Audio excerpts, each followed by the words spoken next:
the way that I would see how healthy someone's brain is by looking at their skin, their hair, their nails, because these are all on our extremities, and no nutrition is going to be given to that. Your skin's your largest organ if your brain and your gut aren't getting enough in the first place. This episode is supported by Huel.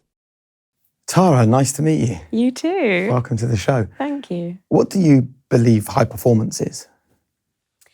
Well, as a neuroscientist, I'm going to say that high performance is about being mentally resilient. And actually that it's not about being fully switched on all the time. It's about firing on all cylinders. And in terms of the brain and the ways of thinking, I would say that means that you're using your logic, your emotional intelligence, your creativity, your motivation, your intuition, and your physicality. But it's also about not always firing on all cylinders and taking time to recoup your resilience. So you're looking at the longer, bigger picture than just adapting to the next challenge. Can we talk about resilience then? Mm-hmm. Because I've spent my life seeing resilient people achieve more than talented people. Mm-hmm. So how do we build resilience? And why is resilience such an important thing in the modern world? So I always like to take it back to ancient times to explain things that aren't necessarily obviously explainable now. So when we had to be resilient in a way that was geared around physical survival, like when we lived in the cave, for a start, by the age that you and I are now, we'd be dead. So we didn't have to live for as long. We had to be resilient more physically to the elements, to the predators, to the risk of disease and things like that. So then you fast forward to now, and today, compared to 100 years ago, not cave times, we would read, if we read a full newspaper from cover to cover, we would receive as much information as someone received in their entire lifetime 100 years ago. So the demands on us psychologically and emotionally, and then add in this ability to be switched on 24/7, work across time zones, be constantly disturbed and disrupted in your thinking, has led to this need to be really mentally resilient. And actually what it's led to is tipping over into being like chronically stressed. So we have this amazing adaptive stress response, which means that we can meet a challenge, but we do need to rest afterwards. But we're not really allowed to rest now. We're constantly stimulated. So that I think is the answer to your question. This episode is supported by Huel. So I want to talk to you about this idea of always being switched on, this idea of taking everything on our shoulders. So I would say I'm resilient, right? I had a few challenges growing up and I'm really grateful for them. I'm really grateful when things go wrong because I think it's a reminder that we need to be resilient. It helps build our resilience. But I also, if you spoke to my wife, she'd say, Jake is always like 100% of the time. So when I actually stop for a moment, I have this permanent like tension sort of in my diaphragm or in my stomach, right? 3 days a week, I will wake up at 2:00 in the morning with things running through my head. And then Harriet will appear at 5:00 in the morning with me on the sofa and she'll be, can you come back to bed, please? Sometimes I have this real sense of overwhelm.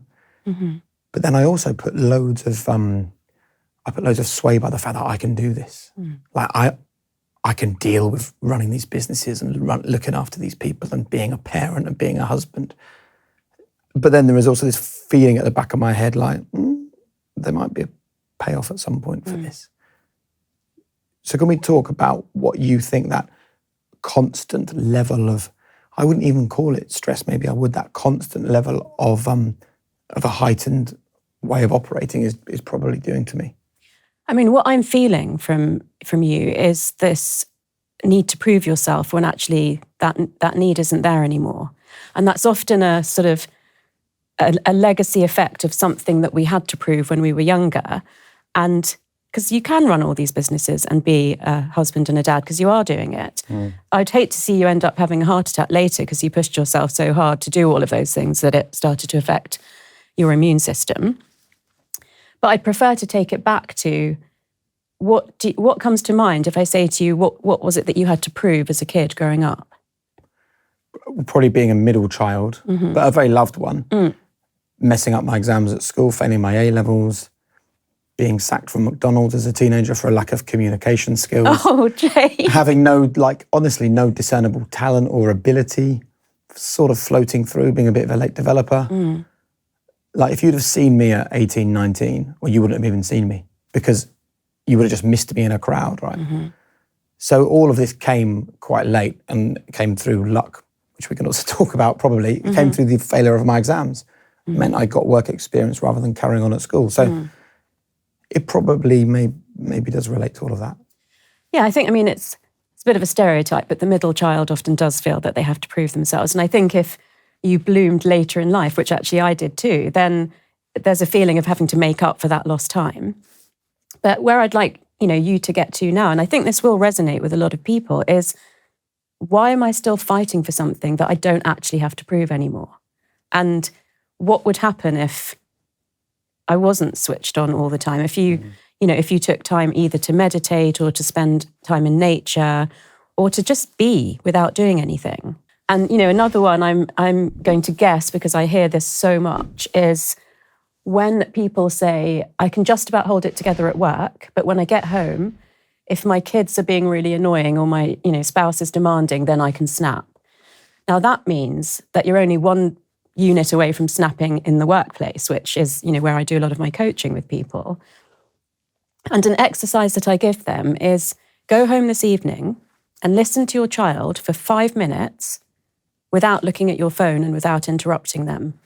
And every single time I've done this, both with men and women, mostly it's men, but also, I was a bit more surprised when I heard this with a woman, is that they say, oh my goodness, my child told me things they'd never told me before, which just goes to show that we are probably never paying full attention to our children, always looking at our phone whilst they're talking to us, and what a difference just a few minutes can make. So I'd love you to do that. Yeah, I will.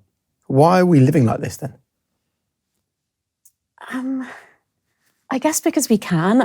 Since we've had smartphones, that's probably the biggest, fairly recent change, where we can have information all the time. We can know what's going on all the time. We can be in touch with people all the time. And, it's got a level of addictiveness built into it. And our children are also brought up with devices now. So it's kind of, it's not like only the parents have the phones and the children are clamoring for their attention. It's quite easy to, lose contact with them for 2 or 3 hours because they're on their screens. So quite a few times there's been like a phone on the table or something and people say like, oh, this is the root of all of our problems. And I'm just quite firm about saying the phone isn't the problem, you're the problem.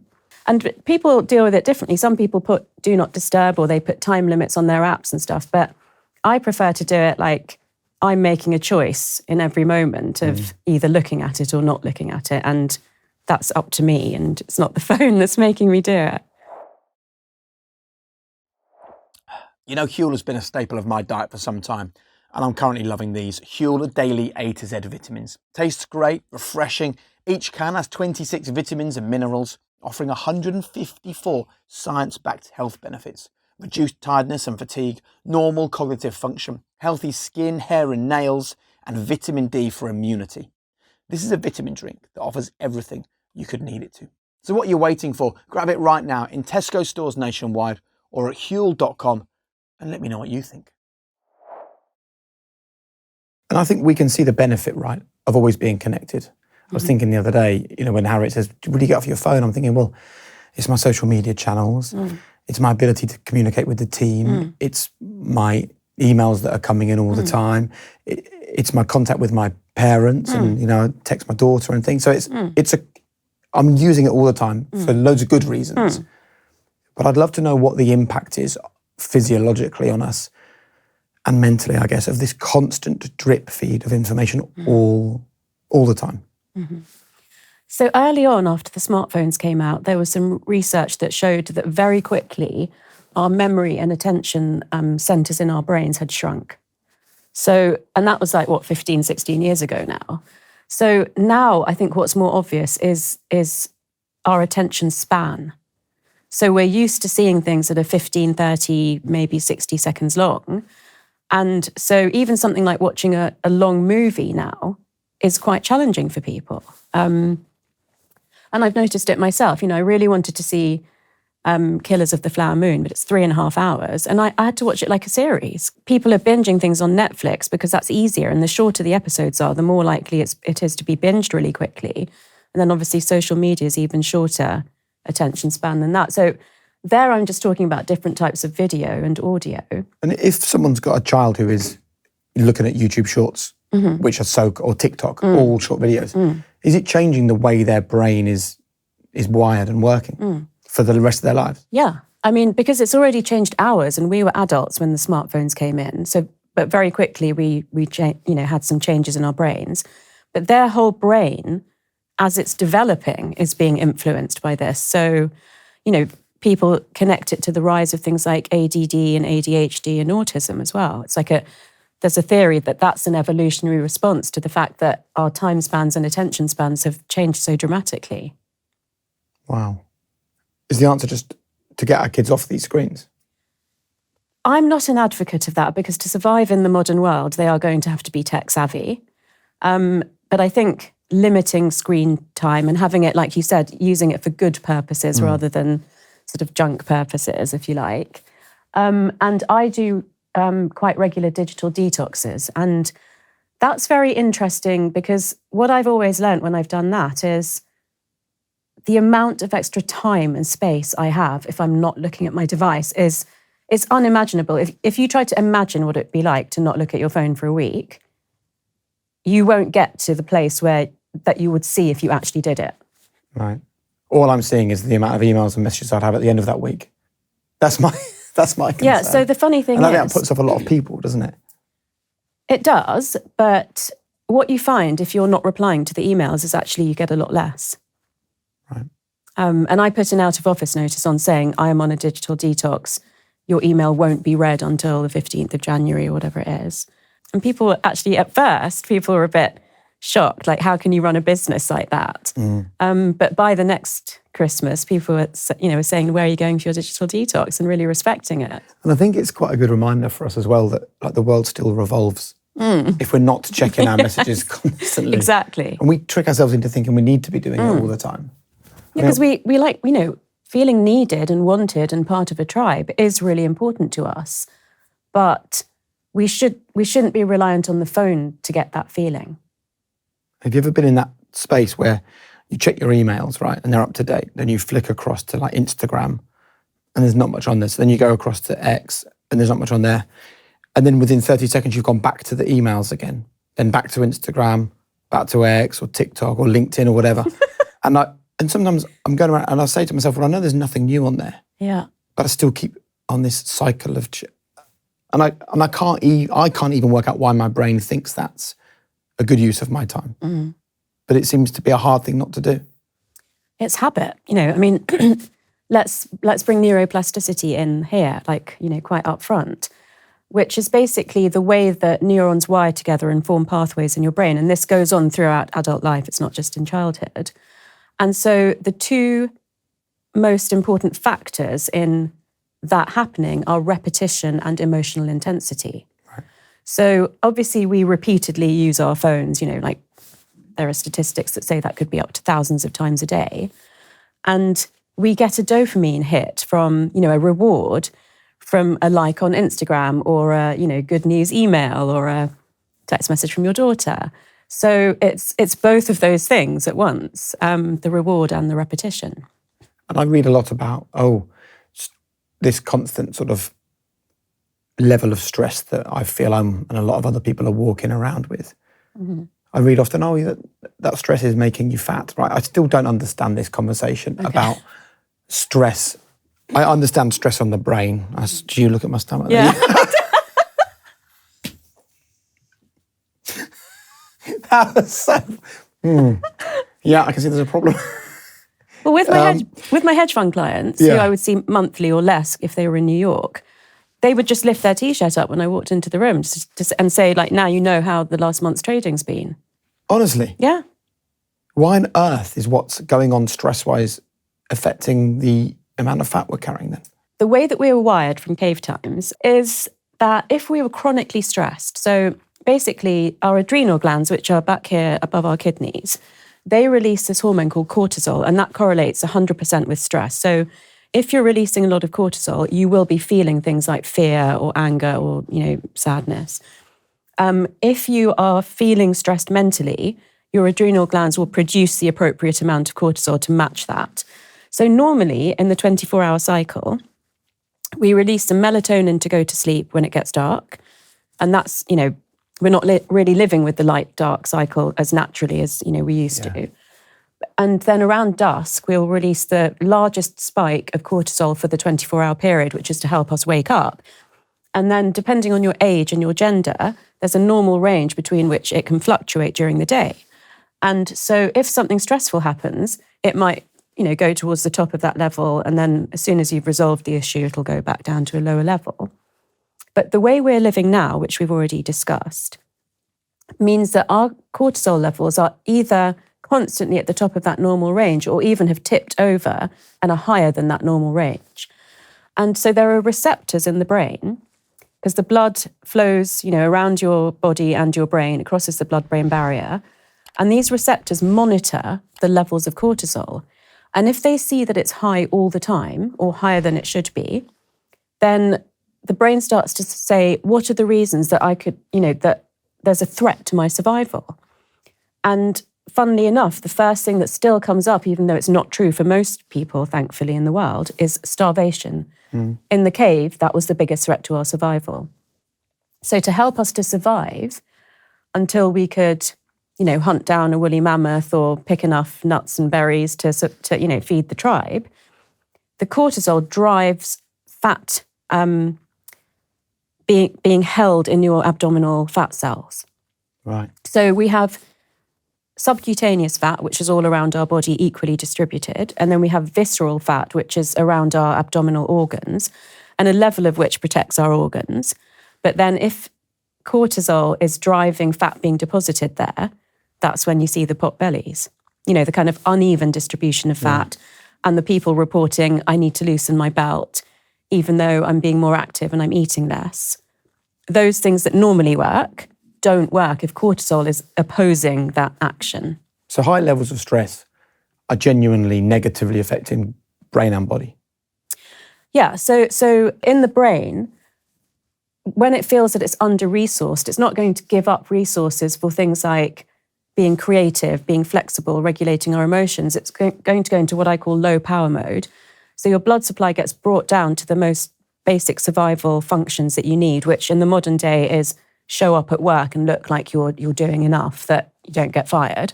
And then what's also happening is those high levels of cortisol that are flowing around your blood start to become corrosive to your immune system. So it can start with things like you get more colds and flus, or you get a cold or a flu that lasts for weeks and weeks. And then at the other end of the spectrum, it can mean that you're unable to fight off heart disease and cancers. What about if we're addicted to it? The stress, the constant having things that we're doing, we love that feeling. Well, we're addicted to the things perhaps that we're doing that are causing us stress, but we wouldn't be addicted to the stress, because when you have cortisol in your body, it doesn't feel good. Right. You feel agitated, you feel angry, you feel afraid. Your brain dredges up all these negative memories to kind of try and keep you safe. So it's not a good feeling. But it might be that the things that you're trying to achieve, like working really hard, training really hard, traveling a lot, socializing too much, that those things, I put them on a spectrum from motivation to addiction. Because there's a lot of things that are good for you, like having a good job, having friends, some travel, gentle exercise. But it's when it tips over into all being cortisol inducing, that's what mental resilience is, the fact that you can bring yourself back from that. When you can't, then that's a problem, and it can lead to burnout, basically. Right. This reminds me of when I came to London. I left the countryside, got a job on kids' telly, and I don't know whether you see this a lot, but the most exciting part of my life was the most stressful part of my life. And I think we've found that actually with a lot of guests who've joined us on this show. And I really had a bit of a mental health breakdown. And I went back home, went to the GP, and he said, explain what's going on. And his answer was, maybe you're not cut out for working in London in the media. You should come back to the countryside and get an easier job. Obviously, I ignored that. But I imagine that's a message given to many people who feel like that someone says, well, maybe that life is not for you, but it's the life that we love. So for people who are in this place right now where life brings all of these challenges, how can they build that mental resilience? How can they get to that place where it's exciting, it's busy, it's full on, but it's also healthy? So the best way to do that is, I'll tell you what the things and the how. Great. So the things are anything that connects your mind and your body. So, things we know as mindfulness techniques. So that includes writing in a journal to offload your emotions, making gratitude lists to, push your brain from that fear state to the more loving, trusting state where you have the bonding hormone oxytocin that's good for you. Yoga, meditation, gentle exercise, time in nature, and, other things that we can go into details of. But the thing with those is that if you're not really doing any of those, and you say, okay, I'm going to start journaling every day and going for a 1 hour walk in nature 3 times a week, it's probably going to be difficult to fit that into your lifestyle. So I like to create 12 micro habits for a year. And this was a game changer for me, going from New Year's resolutions to 12 micro habits, because I would pick 3 or 4 for the first quarter and try to embed them into my life. And then, maybe 2 or 3 of those would become habits quite easily. So then I picked the next 3 or 4. And by doing that, by the end of the year, I would have at least 8 or 10 habits that were just things I didn't even think about anymore. I don't always get all 12. And what are they currently? Can you share some of them that you've started this year with? Yeah, so an hour in nature, but I think I've set that one for like 3 days a week. Yeah. A 1 hour walk every day. Trying to think of a variety of things. Eating more protein and less carbohydrate. Eating till I'm 80% full. Right. Yeah. And gratitude, journaling, tapping, mantras, chanting. Trying to bring a bit more of the ancient wisdom in this year, because I've been researching that in the last year. So yeah, things like that. And for people who are watching or listening to this, thinking, I doubt the benefit of some positive thinking is going to make a difference to my life. It's so full on. There's so much stress. What does the science tell us this will do for them, or why should they at least give it a go? So when you're under stress, then your brain tends to go into scarcity mode, because you're stressed in the first place because there's some kind of perceived threat or scarcity. And to protect you, your hippocampus and your amygdala, which are the memory centers of the brain and the emotional centers of the brain, they get together and they remind you of all the times that things went wrong. So let's say, you did drop a ball between all the businesses that you're running at the moment. Well, you would remember more vividly the time that you couldn't cope with the job in London. And your brain would say to you, see, you can't do this. The GP was right. You should have left London. You should have gone to the countryside. Or let's say you snap at one of your kids, then it'll bring up all memories of you, every breakup you've had, every time your parents were strict with you and it didn't feel good. So the brain's doing that to protect you. And that means that you've got high levels of cortisol, and the kinds of emotions you're experiencing are fear and sadness and disgust. So by doing all of the practices that I've mentioned, you're pushing your brain into the bonding or attachment emotions, which are love, trust, joy, and excitement. And with joy and excitement, there needs to be a balance, because there are some industries where there are high levels of excitement but not much joy, and that's actually quite corrosive. And then there are industries where there are quite high levels of joy but not enough excitement to keep you motivated. So you get a bit it all becomes a bit mundane. So oxytocin and cortisol are like on a seesaw. So if you express gratitude, you immediately get a burst of oxytocin. And that means that the cortisol has to go down in relation to that. So you're moving yourself from a fear state to a trust state. So I actually start my morning as soon as I realize that I'm awake, before I even think of anything like what's the time or what do I have to do today. I do my gratitude practice straight away, because then it's almost like washing your brain with like the love and the trust before the fear can creep in. The way I would put it is that we over-identify with our thoughts and our emotions. And one way to tackle that is to get a level of perspective by just stepping away one. So if it was one of your siblings or your wife that came to you with that thing, you would be able to give this good advice if it's your brain playing a trick on you. But it's quite hard to do that for yourself. You've managed to do it, but most people can't. So I often say, what would you advise if your like best friend or your sibling was in this position, to try and give people that perspective? And another one is this really good question, which is this a fact? So, a couple of weeks ago, I was completely catastrophizing about something. And as soon as I realized it, I was like, is this actually definitely going to happen? Yeah. And of course, I knew that the answer was no. And then another really nice exercise for people is to sort of, sit here and say, I'm Tara, I'm the age that I am now, and I'm, dressed like this. 21.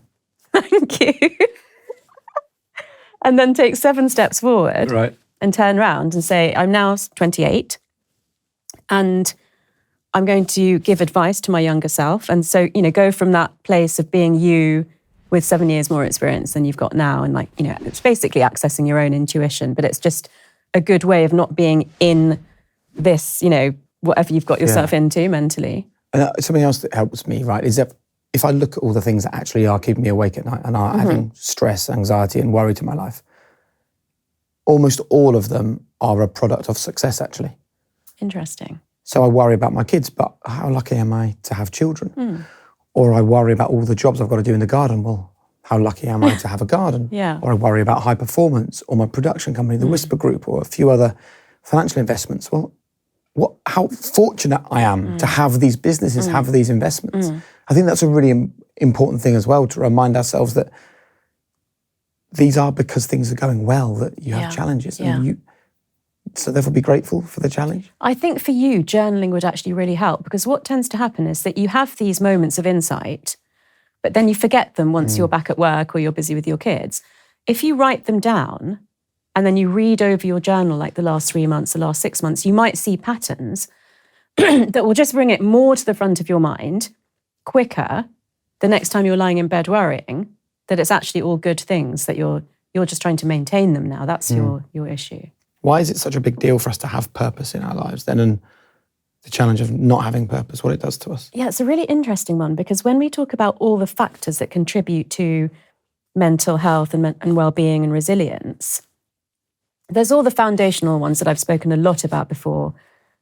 Just get good quality sleep, eat healthily, don't be sedentary, kind of drink enough water. And I like to think we know all that now, right? We know, I think we're there with those messages. But the ones that have come to sort of transcend those ones are positive, meaningful social relationships.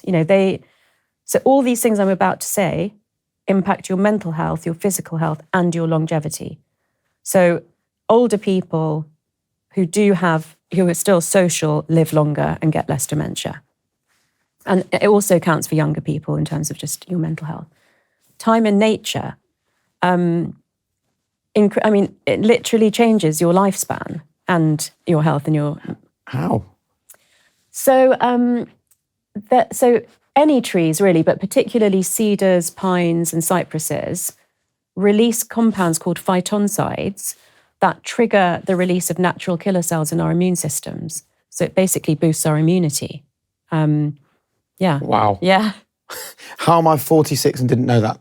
I know. It's ridiculous. It's quite recent. It's quite recent research, but it's a lot of what I like about science fiction, or what people consider woo-woo, like tree-hugging hippies. Right? We've all been kind of thinking that was a woo-woo thing, and now it turns out that these trees are actually secreting chemicals that interact with our immune system. I mean, it's insane.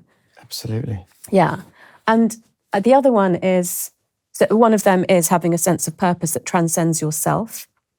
So that kind of connects to loneliness, because we're not meant to live in isolation. We're not meant to, only fend for ourselves. We had to exist as part of a tribe to survive. And that seems to be very wired into us. So, contributing, donating, volunteering, random and planned acts of kindness, things like that, they boost our immune system as well.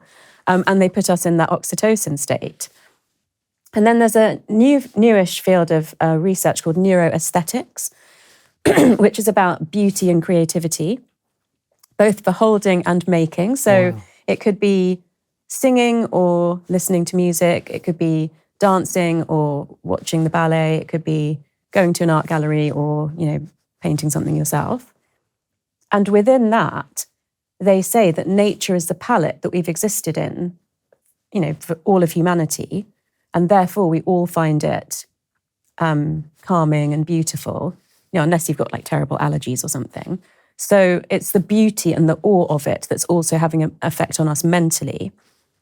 And things like the reason that birdsong reduce our blood pressure and our breathing rate and our stress levels is because if there was a predator around, birds wouldn't sing. So the fact that they're singing means we're safe. Isn't Tara cool? I just love talking to one of the world's top brain experts. And when I also found out that she's the Chief Science Officer for Heights, I became even more of a fan because she's the brains behind Biotic, developed with a team of experts specifically for the gut, the mind, and the immune system. Look, I think trust is so important when it comes to this kind of stuff. And when a neuroscientist is the Chief Science Officer of a supplement company, I just think we should take note. Because I take Biotic from Heights every day, and I promise you, I feel a difference. I feel more energized, I feel sharper, able to perform at my best. But don't just trust me, don't even just trust Tara. Trust the masses of scientific evidence that backs Biotic. So join tens of thousands of high performers and try Heights with an exclusive 20% off your first month. Just go to heights.com/HP or enter the code HP20 at checkout and see the difference that Heights makes to your health. What's amazing is that so much of the things that you're talking about, often people sit here and talk so much about science, supplements that we can be taking or things that we can be doing, whereas you're kind of saying this stuff's already there. Like, let's look at nature and realize the value that nature holds, which I feel like if you go back thousands of years, they understood. They were making sounds, which we're now using on apps to repair DNA and things like that, right? But our ancestors knew this stuff, and then we kind of forgot it, didn't we? Yeah. We just ignored nature for so long. I know. And if you think about it, as cave people, we wouldn't have done anything that wasn't crucial to our survival because we just simply didn't have the resources. So that makes you think, then why were we drumming and chanting and singing and dancing and looking at the stars in the sky at night and walking barefoot? Because those things are actually crucial to our survival. And just like you said, we've forgotten that. And I do see a return to it, and I'm passionate about advocating for a return to it. But I think this is also great for our audience to hear this as well, because I know that I definitely, maybe less now, but a few years ago would have thought of someone, I don't know, even doing Tai Chi on the beach. I would have gone, oh, come on. I remember at my school, we had a friend whose mum only bought vegan food and organic food. We thought it was the weirdest thing in the world, right? Yeah. People sort of dancing barefoot around a tree. My mum and dad are quite hippie-ish, so I grew up with a little bit of that going on. But you'd still kind of laugh at it as a kid. Now suddenly it all makes perfect sense that this is like a proper connection with nature. Yeah, and some of the things I've mentioned, like chanting and humming and stuff, might not be for everyone, but there's research now that shows that electronic music can also, have a beneficial effect mentally and heal some of your, physical issues. I think it's so interesting. And I know that some people will go, well, I'm not that kind of person. Like this idea that they're fixed. And it's the biggest frustration for me, people that go, well, I'm not resilient, or, they've already decided that they're not able to do things. Can we talk about actually how much our brain is plastic and how much it can change and evolve, and the fact that we are in control of it in so many ways? Yeah, absolutely. So awareness and mindset are the sort of important first step to that, because there's a quote in my book, The Source, that says, if you think you can or you think you can't, you're probably right. So, and like you, I am passionate about these people that I, would say you're stuck on the wrong side of neuroplasticity. You believe those phrases, you can't teach an old dog new tricks, or a leopard can't change its spots. Yeah. And so, and neuroplasticity is relatively recent, like even in my time from being at medical school and being a doctor and then doing what I do now, we didn't know about it when I was, in the early half of that. So if you think about your kids from 0 to 2, they went from being completely helpless and vulnerable and dependent on you to walking, talking, and children can learn up to 5 languages when they start speaking, as long as it's 5 different people talking to them in each language, being able to control their bladder, their bowels, have opinions, personality and everything. So there's a lot of growth in that first 2 years. And then obviously there's a lot of learning, formal learning and growth in the brain. And then in the teenage years, there's a level of pruning, which just makes the brain more sophisticated for adulthood. So it kind of prunes away some things that they don't really need anymore and prepares them for... What sort of stuff? Things like if you haven't learnt certain families of languages, you will lose the ability to fluently speak those languages. So if you think, for example, about... So my 11-year-old is really struggling to learn one new language. If she was 2 years old, it would have been way easier for her. Yeah. It would have been easier, but it should be quite easier to 11. She'll get there. Right. But if, for example, the African languages that involve a certain form of tongue clicking, if you haven't learnt that in the first few years of your life, like say by the age of 5, you will never actually fully be able to do it. So there are just some things that if you haven't used by then, the brain will say, well, I'm 16, I haven't used this, we don't need it. Amazing. And then things like being pro-social and emotionally intelligent and, appropriately sexual, those things become more important at that age. And this process is actually very active till we're 25, not till we're 18 and we stop growing. And then from 25 to about 70, the ability is there, but it's not as active. So you have to stimulate it, and you stimulate that through learning new things.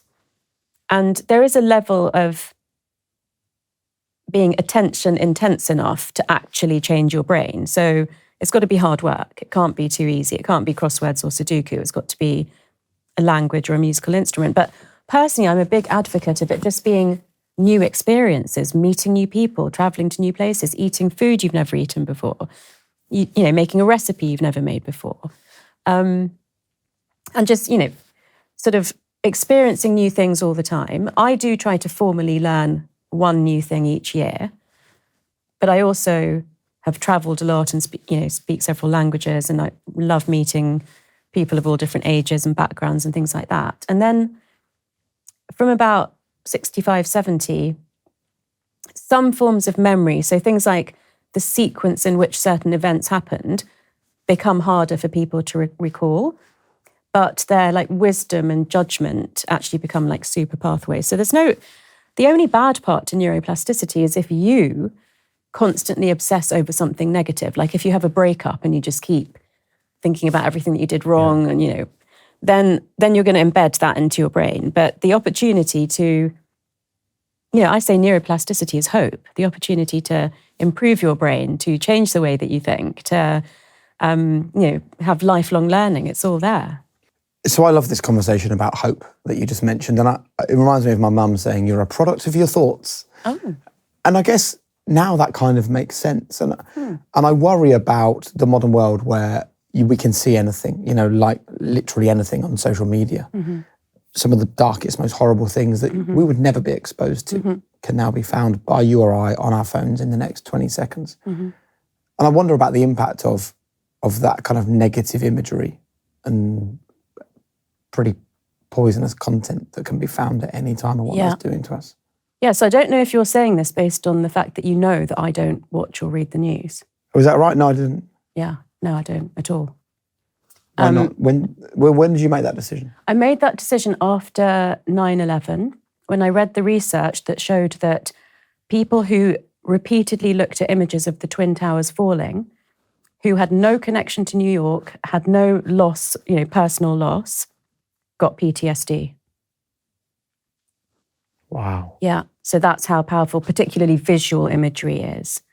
I mean, with words, I think so there's 2 areas of research that I could mention here. One called Ghosts in the Executive Suite, but it can just be ghosts in your normal life as well, which are the things in the first 7 to 14 years of your life that were really embedded into your brain by the family that you grew up with, and in terms of their values, their secrets, who they identified you as, like your role in the family, like were you the peacekeeper or the messenger, boundaries, and, comments like, oh, you're just like your father, or, sort of stop showing off, don't talk too much, that kind of thing. So those like negative comments, they go into your shadow and your shadow is the part of your personality that you reject, because you know that you have to have the love of your primary caregivers to survive. And if there's things they don't like about you, then you hide those things away so that they'll still love you. And then later, when you become an adult, you've got these hidden aspects of yourself that you've rejected, that you're not conscious of, but they're still driving some of the things that you're doing. So that could be related to where we started off with you saying, why am I lying awake at night worrying about these things that actually I'm doing? It's so interesting when we really delve into what these things are doing to us. And this idea of watching the news or not watching the news. If I listen to a radio phone-in, a topical radio phone-in, I am so much more depressed and negative about the world and genuinely think, well, we're all fucked then. I mean, it sounds like everything's a disaster. And if people are regularly absorbing that stuff, right, it doesn't come for free. Is that what you're saying? Like there is a residual effect that you might not even notice if you're allowing yourself to see and hear this negativity. Yeah, there is. I mean, what I say is that what you're feeding your brain is not just what you're eating, it's what you're exposing it to, particularly visually. So everything that we see, every interaction we have with the person, every memory that we recall is being wired deeper into our brain through neuroplasticity.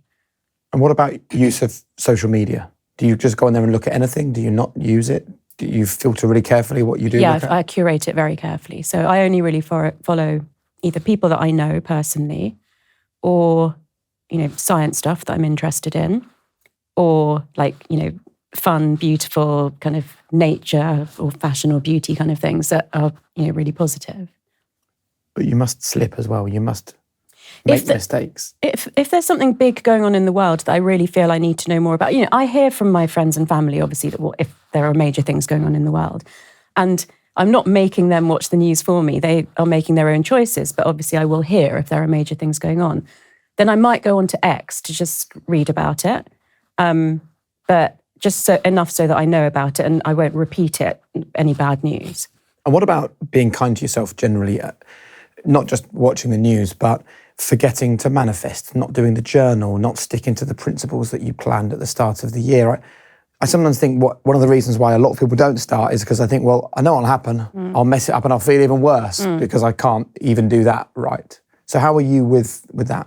So I'm, a normal human, and I really like to say this because I don't want people to think that I'm manifesting every day and journaling every day and always keeping up with my exercise schedule, because that's not normal. And that's not what I'm suggesting that people should be doing. When I started my journaling practice, I journaled every day for a year, but now I just do it if I've got something that I want to remember or an insight, or I just feel like actually writing a gratitude list instead of just thinking it. And with exercise, I have been through the journey of, okay, this is the plan for the week. And then usually when I travel, I fall off that schedule. And then I'm kind of it's hard to start. So what I've learned is that there's no point saying, oh, well, I messed that up, so I'm done now. Just start again as soon as you can.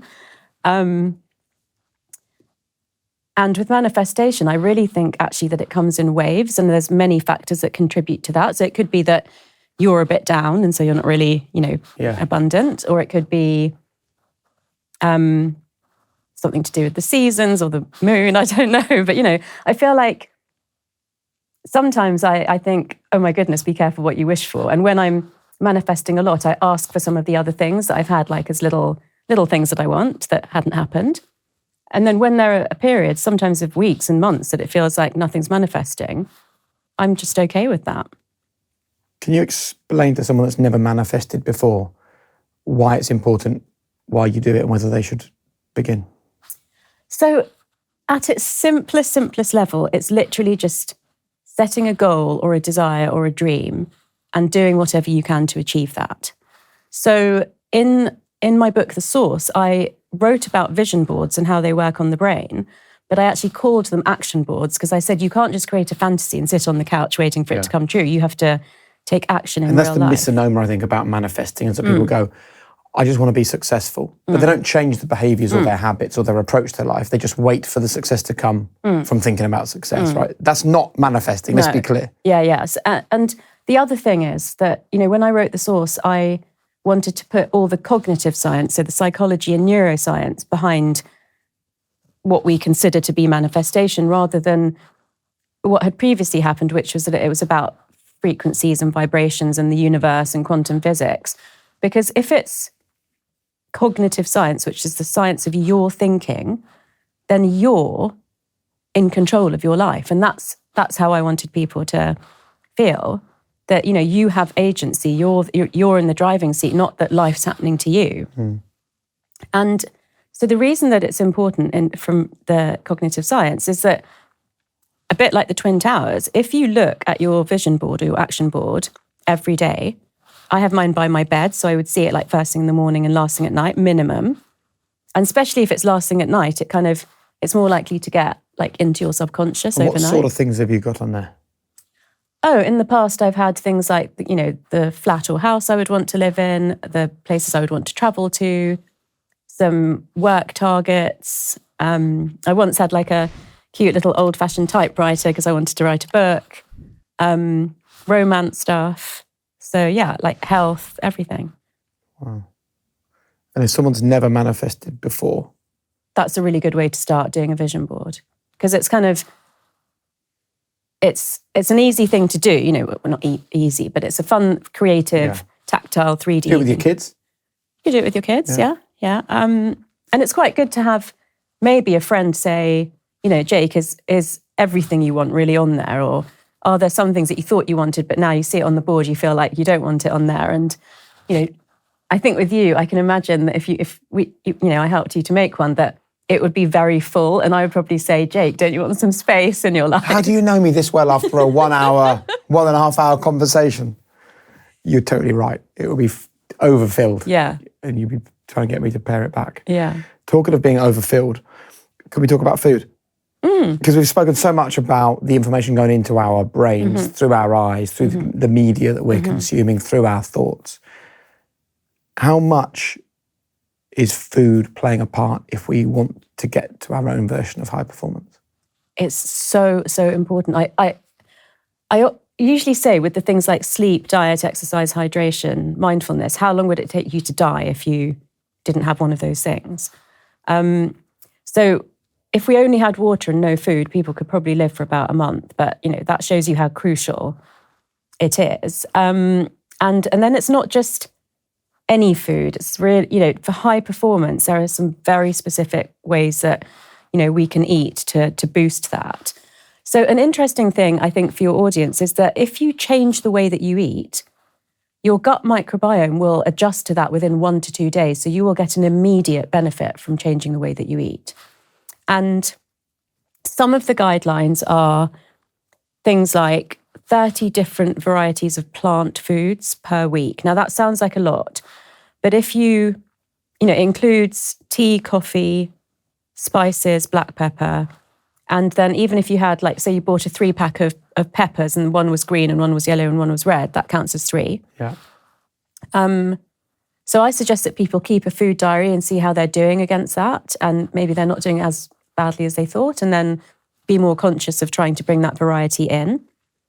For neurogenesis, which is the hardest form of neuroplasticity in the brain, which is the growth of embryonic nerve cells into fully formed neurons that then connect up with the other ones that you have in your brain, happens a lot in the 0 to 2-year-olds, but not so much with us.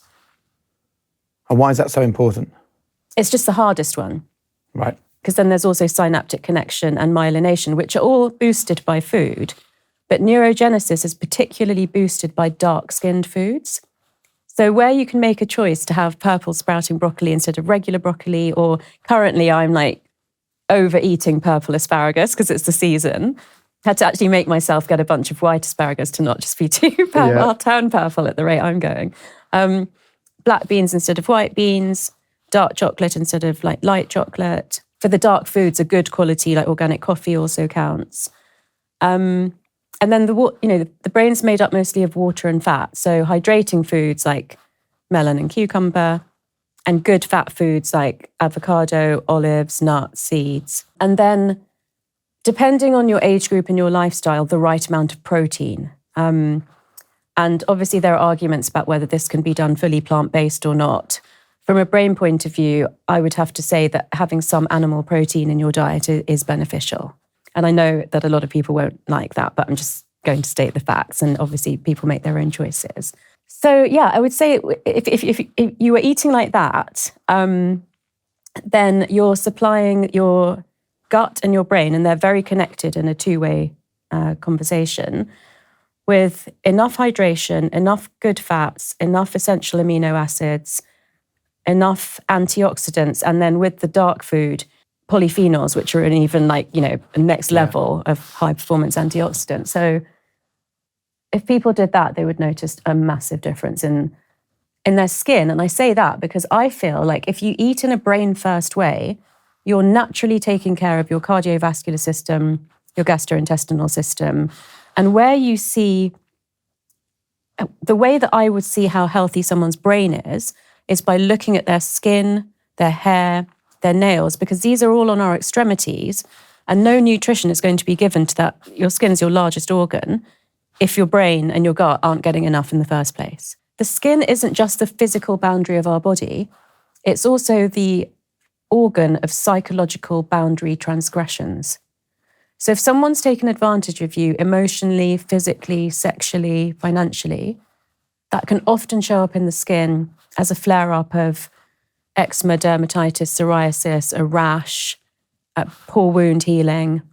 That's so interesting. I mean, I'm like everyone else. Look, if I start getting spots, I know something's going on. Ulcers is another one for me. I imagine that's a similar thing, right? If I get a mouth ulcer, I'm like, right, I've been overdoing it. I remember I used to be a football host, and I was coming towards the end of the football season. I must have had 20 ulcers in my mouth. I was having to stop and mouthwash all the time, and it was just pure being at the edge, basically. And I think there's a good lesson there for people not to ignore the physical signs of the mental exhaustion that they might be experiencing. A few little quick fixes for people with diet is take a good quality probiotic. If you've travelled or had antibiotics, particularly, but I say, no harm in adding one in just to boost your gut microbiome. Eat fermented foods, so things like sauerkraut, kimchi, kefir, kombucha. That's good for your gut microbiome. Also, if you know your cultural heritage, then eating foods that naturally occur in that country is important. So, for example, I don't know yours, but I'm imagining that. So, for example, if coconut trees grow in the country that your heritage is from, coconut products are super healthy for you. But if, let's say, you don't come from a country like that, then it could actually be bad for your gut microbiome to have a lot of coconut products. So for me, it's quite important to incorporate like Indian spices into my cooking more than it's kind of easy for me to do living here. One thing I just want to mention is if people try and make changes and it doesn't happen, how long do you give yourself as a kind of, don't worry about it? Look, sometimes life is hard. Yeah. And therefore we fall off the wagon. We don't do the things that we've been doing. And then we're even harder on ourselves because we've failed. How should we best deal with that? So when you're trying to make a change, there's a 4-step process in practical terms, which is raised awareness. So basically, what is it that you need to change? And then focused attention, which is looking out for examples of why you make certain decisions and get yourself into that situation. So like an observation period. And then deliberate practice, which is doing the new behavior that you think is going to serve you better. And the 4th part isn't a step, but it's accountability, which is how are you going to hold yourself accountable? That's what I do as a coach. Or do you have like a friend or a partner that can do that for you? Or, I use this habit share app to like track my progress on things. All the wearables can help with that kind of stuff too. And what's going on in the actual brain is, because we often think psychological work isn't physical work, but now that we've had brain scanning, we know that when you're changing a behavior or regulating an emotion, it is actually changing neurons and wiring and pathways in your brain. And that's hard physical work. You often feel like you need to sleep more and eat more. And an element of it is patience, because there can be a period of time, and this could be anything from, depending on, it's how hard the change is. So it could be anything from a few weeks to 6, 9, 12 months. Think about learning a language, how long that would take you. That the neurons are growing, they're connecting with each other, they're myelinating the pathways, which make them more efficient at electrical transmission. So it can feel like I'm doing all of this, like trying, but nothing's changing. And a lot of people will give up before you reach that tipping point where suddenly this pathway of your new behavior is thicker and stronger than the pathway you've been using for the rest of your life. And it just feels more natural. So it's hard to tell people really like how long that would take, because it depends what it is that you're trying to change. We have a strong male listenership. A lot of them are quite young men trying to figure out their way in the world. Mm-hmm. What do you sense are the biggest challenges in front of them that they should be aware of? Yeah, I think that what it means to be a man has really gone through the ringer and made it very difficult for young men to know where they should stand. Yeah.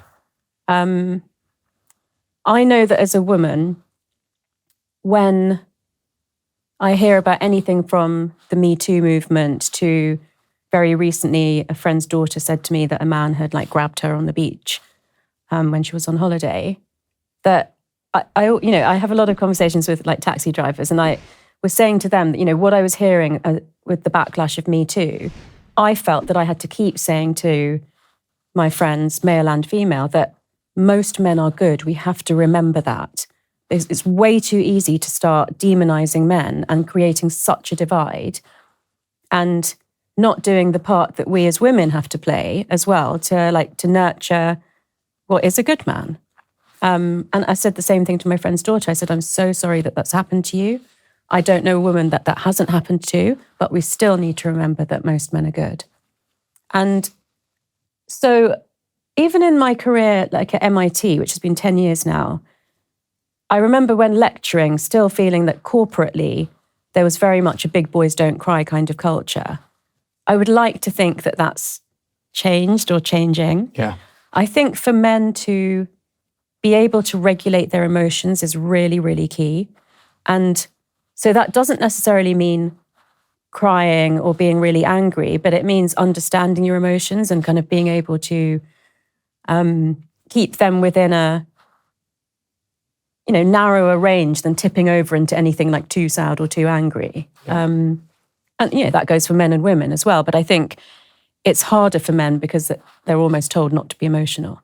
I do want to say to you, and I really mean this from my heart, that you just existing and doing this podcast is such amazing role modeling for these young men that are, I know are big admirers of your work, because I think you've got the balance just right. And why do you think it's so important?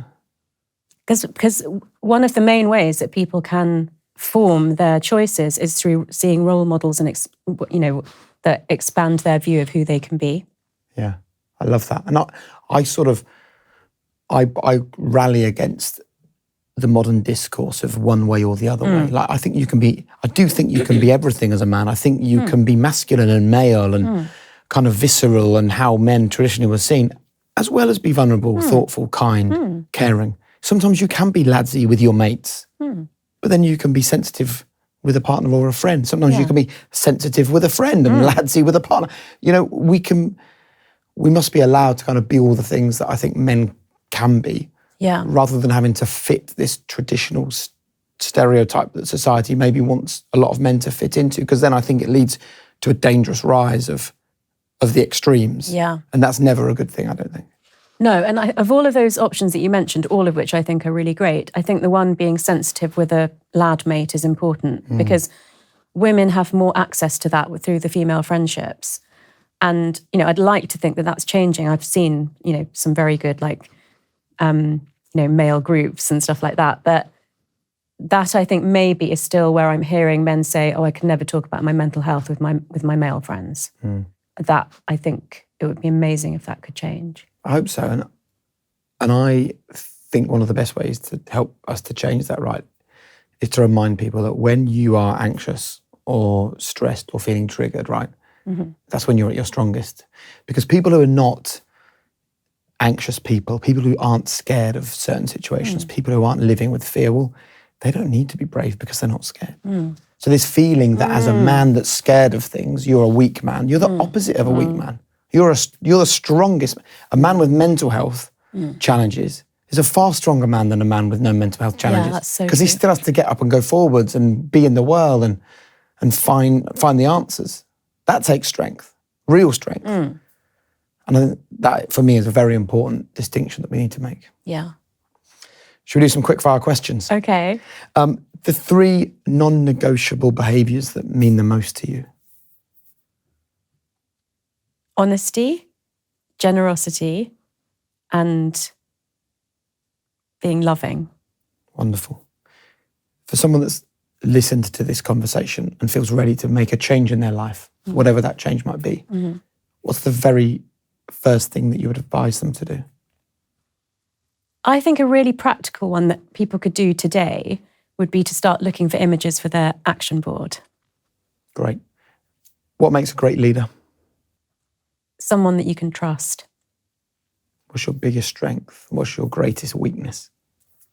I think my resilience is my biggest strength. Obviously, it's like my work, so it's my life's work. My greatest weakness, I think that I can go into like carer mode and do too much for others and overextend myself sometimes. What's the best piece of advice you've ever been given? Well, there's 2, but they were both about writing, but that's because that's something I find quite difficult. So one of the neuroanatomy professors, when I was writing up my PhD, said, just write something. It's the blank page that's the worst, challenge. And I think that's got a bit of a metaphor for life. And then the professor who was my tutor at Oxford, I said, people are saying I should write a book about neuroscience and leadership. What do you think I should do? And she said, Tara, one day you'll wake up and there will be a book that you have no choice but to write, and wait until that day. So I think that speaks about like passion and purpose and motivation. Lovely. And the final question, what you'd like to leave ringing in the ears of our audience, your one golden rule for living a high-performance life. Your brain is so much more amazing than you think it is, and you have so much potential. And, there are tiny things that you can do that can really unleash that potential. Wonderful. Tara, I love that. Thank you so much. Thank you. That was brilliant.